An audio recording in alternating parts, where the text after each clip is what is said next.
व्यवस्था विवरण अध्याय 28 पद संख्या 3। धन्य हो तू नगर में, धन्य हो तू खेत में। हमारे प्रभु यीशु मसीह के नाम में आप सभी को जय मसीह और आशीष। आज हम जिस वचन पर मनन करने जा रहे हैं वह है व्यवस्था विवरण 28 का 3। धन्य हो तू नगर में, धन्य हो तू खेत में। यह सिर्फ एक लाइन नहीं बल्कि एक जीवन बदल देने वाला वादा है। अगर आप गरीबी, संघर्ष, दर्द, कमी या असफलताओं से जूझ रहे हैं तो आज का संदेश आपके जीवन में नई आशा का दरवाज़ा खोलेगा। आइए शुरू करते हैं। धन्य हो तू नगर में, धन्य हो तू खेत में। यह वचन सिर्फ इस्राएलियों के लिए नहीं था, यह आज भी हर परमेश्वर के बच्चे पर लागू होता है, आप पर भी। यहाँ पर लिखा है, नगर में भी आशीष, खेत में भी आशीष। मतलब क्या? जहाँ भी जाओगे आशीष तुम्हारे साथ जाएगी।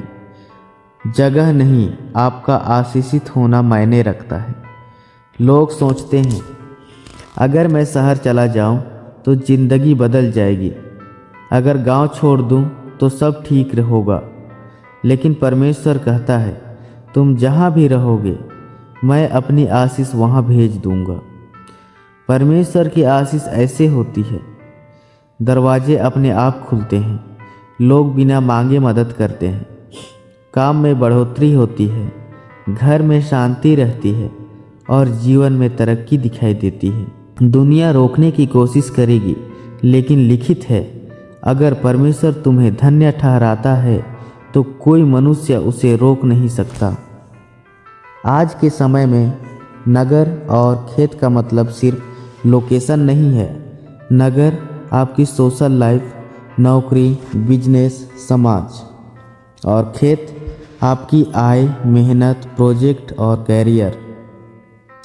परमेश्वर कह रहा है, मैं तुम्हारे जीवन के हर क्षेत्र को समृद्ध करूंगा। मतलब व्यवसाय में आशीष, नौकरी में आशीष, खेत खलिहान में आशीष, पढ़ाई में आशीष, रिश्तों में आशीष, परिवार में आशीष। व्यवस्था विवरण 28 का पूरा अध्याय एक शर्त बताता है, अगर तुम उसकी आज्ञाओं को मानोगे। परमेश्वर कभी आधा वादा नहीं करता, वह पूरा वादा करता है।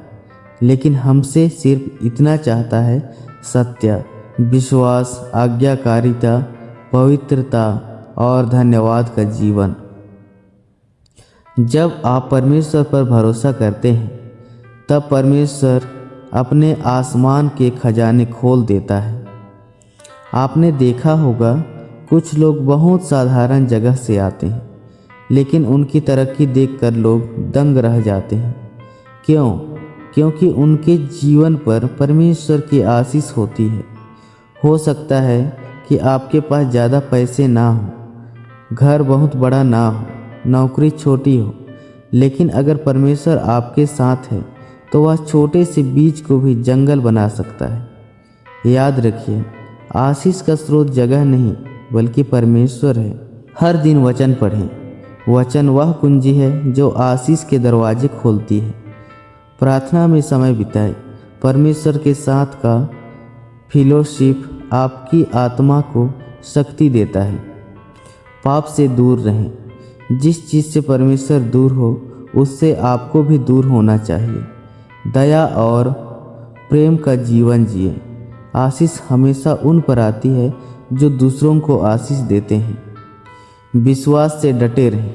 जितना विश्वास बढ़ा उतनी आशीष बढ़ी। आइए प्रार्थना करें।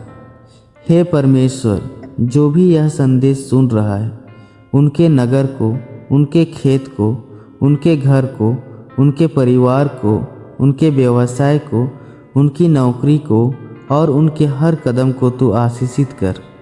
तेरा वचन उन पर पूरा हो। धन्य हो तू नगर में, धन्य हो तू खेत में। हम यीशु के नाम से मांगते हैं, आमीन। अगर यह संदेश आपको आशीषित लगा हो तो वीडियो को लाइक, शेयर और सब्सक्राइब करना ना भूलें। कमेंट में लिखें, मैं आशीषित हूँ। परमेश्वर आप सबको अत्यधिक आशीष दे। God bless you.